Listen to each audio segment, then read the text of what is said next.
Assalamu alaikum viewers, welcome to this channel Gist of Law. Today our topic of discussion is juvenile delinquency and juvenile justice system. सबसे पहले तो हम इसमें कौन कौन सी चीज़ें जो हैं वो डिस्कस करेंगे। इसमें हम डिस्कस करेंगे कि व्हाट इज़ जुवेनाइल डेलिक्वेंसी, जुवेनाइल डेलिक्वेंसी होती क्या है, इसका मतलब क्या है, ठीक है। इसके बाद जो है हम डिस्कस करेंगे काजेज़ ऑफ जुवेनाइल डेलिक्वेंसी कि जो है कौन कौन सी चीज़ें जो हैं वो वजूहात बनती हैं, कॉज बनती हैं जुवेनाइल डेलिक्वेंसी की। फिर उसके बाद जो है हम इसको कंट्रोल करने के लिए कौन कौन सी जो है वो मेजर्स ले सकते हैं, ठीक है। और इसके बाद हम डिस्कस करेंगे fundamental features of juvenile justice system act 2018 और एट द एंड जो है हम डिस्कस करेंगे recommendations to improve juvenile justice system कि किस तरह से हम अपने जुवेनाइल जस्टिस सिस्टम को जो है वो इम्प्रूव कर सकते हैं, किस लिए जुवेनाइल डेलिक्वेंसी को जो है वो कम करने के लिए। तो सबसे पहले तो है हम इस चीज़ को देखते हैं कि जुवेनाइल डेलिक्वेंसी है क्या, इसका मतलब क्या है। जुवेनाइल डेलिक्वेंसी हम कहते हैं कि एक जो चाइल्ड है, ठीक है, कौन सा चाइल्ड जो कि अंडर एज ऑफ 18 है, ठीक है। अब ये जो एज है ये डिफ़र करती है, कहीं पे जो एज है बताई गई है 16 ईयर्स, ठीक है, और कहीं पे जो है वो 18 ईयर्स जो है वो बताया गया है, लेकिन हमारे लॉ में जो है वो 18 ईयर्स ही जो है वो एज बताई गई है जुवेनाइल्स की, ठीक है। वो चाइल्ड जिसकी एज जो है वो 18 ईयर्स से कम है या फिर 10 से 18 ईयर्स के दरमियान है, अगर वो चाइल्ड कोई क्राइम कमिट करता है या फिर किसी भी इलीगल एक्टिविटी में जो है वो इन्वॉल्व होता है, तो इस चीज़ को हम कहते हैं जुवेनाइल डेलिक्वेंसी। यानी अगर हम सेपरेटली इन दोनों वर्ड्स का मतलब समझें तो जुवेनाइल का मतलब है वो चाइल्ड जो अंडर एज 18 है, ठीक है, जो 18 साल से कम उम्र जो है वो बच्चा है। और डेलिक्वेंसी का मतलब है चेंज इन बिहेवियर, ठीक है, कि किसी भी किस्म की इलीगल एक्टिविटी में इन्वॉल्व हो जाना, इस चीज़ को हम डेलिक्वेंसी कहते हैं। तो जुवेनाइल डेलिक्वेंसी का मतलब हो गया कि जब कोई चाइल्ड अंडर एज ऑफ 18 जो है 18 साल से कम उम्र कोई बच्चा जब किसी इलीगल एक्टिविटी में इन्वॉल्व होता है तो उस चीज़ को हम जुवेनाइल डेलिक्वेंसी कहते हैं। इसके बाद जो है कॉजेज़ ऑफ जुवेनाइल डेलिक्वेंसी कि वो कौन कौन सी चीज़ें जो हैं वो वजह बनती हैं जुवेनाइल डेलिक्वेंसी की, ठीक है। उनमें सोशल फैक्टर्स आ जाते हैं, साइकोलॉजिकल फैक्टर्स आ जाते हैं और एट द एंड जो थर्ड नंबर पे जो है वो इकोनॉमिक फैक्टर्स आ जाते हैं। अब सोशल फैक्टर्स कौन कौन से हैं, वो कौन कौन से जो हैं वो सोशल फैक्टर्स जो हैं वो जो वजह बनते हैं जुवेनाइल डेलिक्वेंसी की, उसमें सबसे पहली चीज़ जो है वो आ जाती है डिसऑर्गेनाइजेशन इन फैमिली। अब डिसऑर्गेनाइजेशन इन फैमिली का क्या मतलब है, ऐसी फैमिलीज़ जिनमें पेरेंट्स जो हैं या फिर जो है वो एल्डर सिबलिंग्स जो हैं, ठीक है, जो बड़े बहन भाई हैं, वो किसी भी इलीगल एक्टिविटी में ऑलरेडी इन्वॉल्व हैं, ठीक है। तो उस घर में ये चीज़ जो है वो हो सकती है कि जो उनके छोटे बच्चे हैं वो भी उस चीज़ में जो है वो इन्वॉल्व होंगे, ठीक है, जो कि है ये जो चीज़ है ये वजह बनती है जुवेनाइल डेलिक्वेंसी की, ठीक है। कि अगर पेरेंट्स जो हैं एक फैमिली का अगर माहौल ही ऐसा है जिसमें ऑलरेडी जो है वो क्राइम जो है वो पेरेंट्स कमिट कर रहे हैं, कोई इलीगल एक्टिविटी कर रहे हैं, जो बड़े बहन भाई हैं वो किसी इलीगल एक्टिविटी में इन्वॉल्व है, तो उस घर के जो छोटे बच्चे हैं, ठीक है, जो जिनकी एज जो है वो 18 ईयर्स से कम है, तो वो बच्चे भी जो हैं वो जुवेनाइल डेलिक्वेंसी का जो है वो शिकार बन सकते हैं, किसी भी इलीगल एक्टिविटी में जो है वो इन्वॉल्व हो सकते हैं। इसके बाद जो है एक जो रीज़न है सोशल फैक्टर्स में जो वजह है वो है ब्रोकन फैमिलीज़। अब ब्रोकन फैमिलीज़ में कौन कौन सी जो हैं वो चीज़ें आ जाती हैं, ब्रोकन फैमिलीज़ में वो पेरेंट्स आ जाते हैं जो कि सिंगल पेरेंट जो हैं हाउसेज हैं, ठीक है। फॉर एग्जांपल अगर किसी की मदर है उसको डाइवोर्स हो चुकी है या फिर जो है वो मदर या फादर में से कोई एक पर्सन जो है वो डेड है, ठीक है, उनकी डेथ हो चुकी है, तो जो सिंगल पेरेंट चाइल्ड्स होते हैं, ठीक है, वो भी जो है वो इस तरह की जो है वो इलीगल एक्टिविटीज़ में जो है वो ज़्यादा उनके जो है वो इन्वॉल्व होने के चांसेस होते हैं, क्योंकि उनका जो है उनके पेरेंट्स के साथ उस तरह का जो है वो इंटरेक्शन नहीं होता, उनके पेरेंट्स को जो है वो उनके ऊपर जो है वो इतना ज़्यादा कंट्रोल जो है वो नहीं होता। इसके बाद और कौन कौन सी चीज़ें हैं जो कि सोशल फैक्टर्स में आ जाती हैं, इसमें जो है वो डिफेक्टिव पेरेंट चाइल्ड रिलेशनशिप आ जाता है, हार्शनेस एट स्कूल आ जाती है और फिर नेगेटिव पीयर इन्फ्लुएंस आ जाता है, ठीक है। ये भी जो है एक बहुत बड़ी कॉज बनता है जुवेनाइल डेलिक्वेंसी की, यानी जो जुवेनाइल्स हैं, ठीक है, उनका जो पीयर ग्रुप है वो बड़ा इफेक्ट करता है उनके ऊपर, कि वो किस तरह की जो है वो कंपनी में जो है वो रह रहे हैं, ठीक है, उनके जो दोस्त हैं वो किस तरह के हैं, उनके जो है वो फैमिली में उनके जो है वो माहौल है वो किस तरह से है, ये तमाम चीज़ें जो हैं वो इफ़ेक्ट करती हैं किसी भी जो चाइल्ड है, ठीक है, जो माइनर है बच्चा या फिर जो जुवेनाइल है उसके ऊपर, कि उसके जो बिहेवियर में जो है वो चेंज आ जाता है, या फिर वो जो बच्चा है वो किसी भी इलीगल एक्टिविटी में जो है वो इन्वॉल्व हो जाता है, या फिर ड्रग्स एंड डेविएंसी, कि अर्ली चाइल्डहुड में ही जो है वो उसका जो है वो एक्सपोजर हो जाता है किसी भी ड्रग रिलेटेड जो है वो क्राइम से, ठीक है, या फिर उसके जो पीयर ग्रुप में उसके जो दोस्त वगैरह हैं, ठीक है, वो किसी भी ड्रग से रिलेटेड एक्टिविटी में इन्वॉल्व हैं, तो वो जो बच्चे हैं, ठीक है, वो भी उनकी वजह से जो है उस चीज़ में जो है वो इन्वॉल्व हो जाते हैं, जो कि वजह बनती है जुवेनाइल डेलिक्वेंसी की। इसके बाद इसमें साइकोलॉजिकल फैक्टर्स कौन कौन से आ जाते हैं। अब साइकोलॉजिकल फैक्टर्स में सबसे पहली चीज़ आ जाती है मेंटल डिजीजेज। मेंटल डिजीज में कौन कौन सी चीज़ें हैं, डिप्रेशन आ जाता है, हाइपर सेंसिटिविटी आ जाती है, ठीक है, या फिर एक्सपोजर टू वायलेंस आ जाता है। अब एक्सपोजर टू वायलेंस में दो इंतहाई इंपॉर्टेंट चीज़ें जो हैं वो डिस्कस की गई हैं। सबसे पहली चीज़ तो है वायलेंट ड्रामाज या फिर मूवीज़।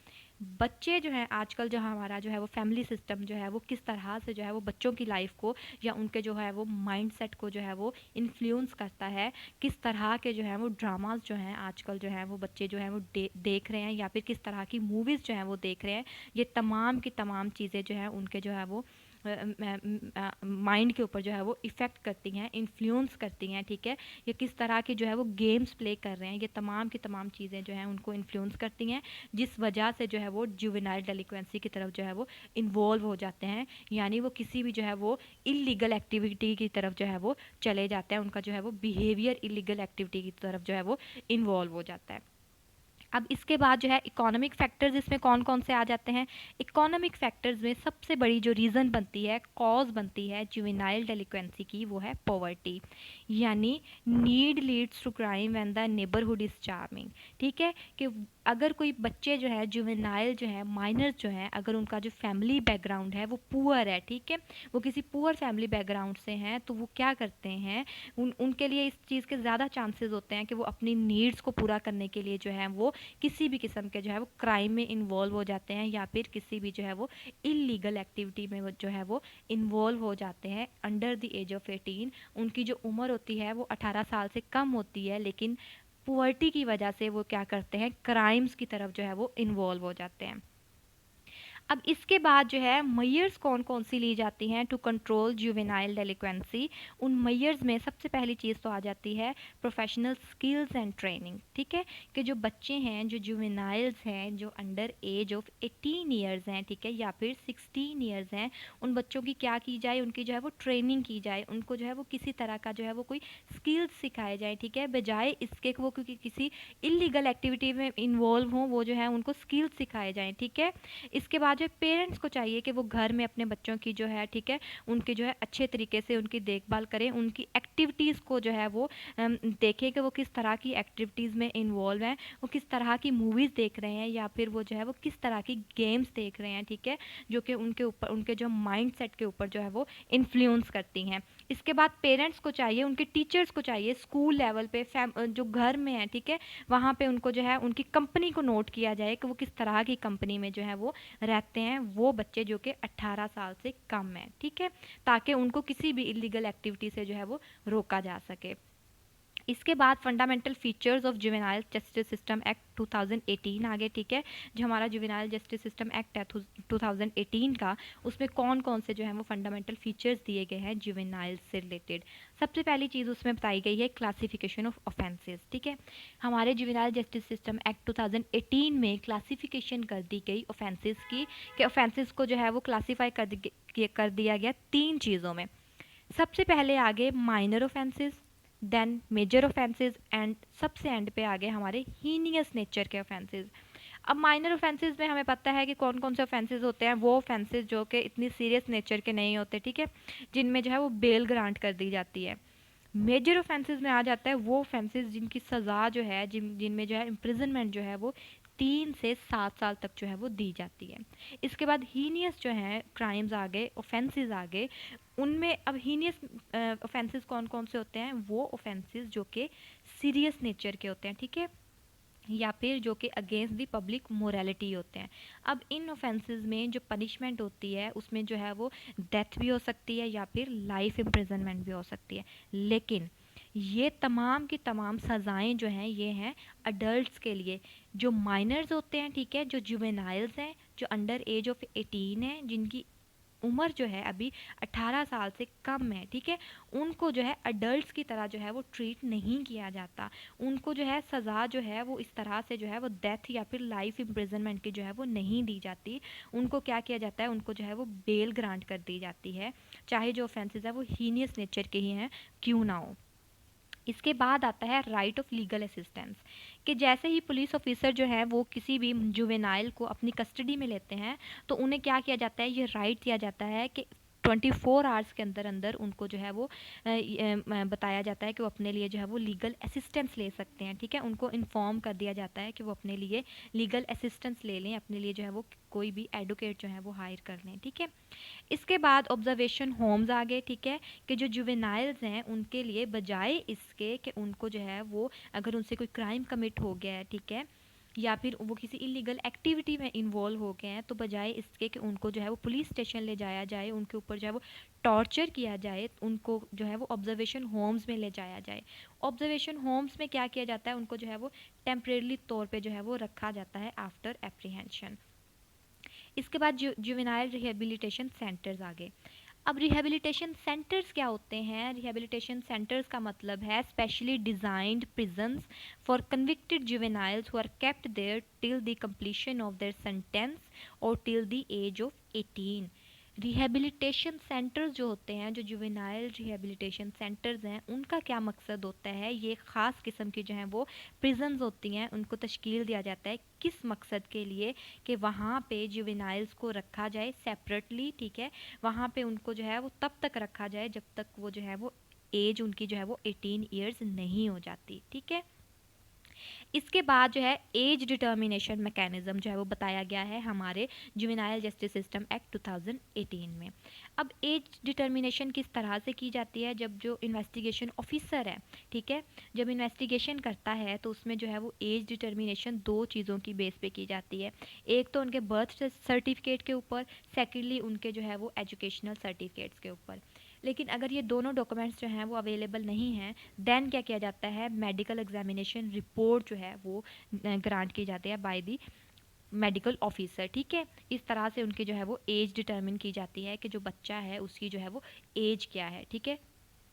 इसके बाद आ जाता है disposal of cases through diversion, ठीक है। अब डाइवर्जन में क्या बताया गया है? डाइवर्जन में बताया गया है कि कोई अल्टरनेट प्रोसेस जो है वो इंट्रोड्यूस करवाया जाए, ठीक है, बजाय इसके कि जो जुवेनाइल हैं, ठीक है, वो बच्चे जो माइनर हैं या फिर जो अंडर एज ऑफ 18 है, अगर उनसे कोई क्राइम कमिट हो गया है या फिर वो किसी इलीगल एक्टिविटी में इन्वॉल्व हैं, तो बजाय इसके उनको जुडिशल प्रोसीडिंग में ले जाया जाए, उनको जो है वो पुलिस स्टेशन में ले जाया जाए, उनके लिए जो है वो कोई और जो है वो अल्टरनेटिव मेथड जो है वो इंट्रोड्यूस करवाए जाएं, ठीक है।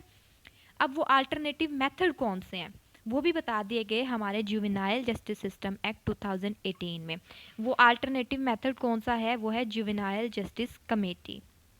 यानी अगर कोई जुवेनाइल है, ठीक है, उसको उसके ऊपर जो है वो किसी भी किस्म का जो है वो एफआईआर दर्ज हो गई है, ठीक है, कि वो किसी क्राइम में इन्वॉल्व था, तो उसके लिए जो है वो कमेटी तश्कील दी जाए, ठीक है, जुवेनाइल जस्टिस कमेटी। वो कमेटी जो है फिर उसको जो है उस केस को जो है विद इन 1 मंथ जो है वो डिस्पोज ऑफ कर देगी उसकी तमाम प्रोसीडिंग्स करने के बाद। के बाद जो है special provisions for female juveniles दी गई हैं हमारे जुवेनाइल जस्टिस सिस्टम एक्ट 2018 में, जिसमें बताया गया है कि जो फीमेल जुवेनाइल्स होंगी उनको किसी भी मेल पुलिस ऑफिसर की जो है वो कस्टडी में जो है वो नहीं दिया जाएगा, और फीमेल जुवेनाइल्स के लिए जो है वो स्पेसिफिकली सेपरेट जो है वो रिहेबिलिटेशन सेंटर जो है वो बनाए जाएंगे। सबसे एंड पे जो है वो हम डिस्कस करते हैं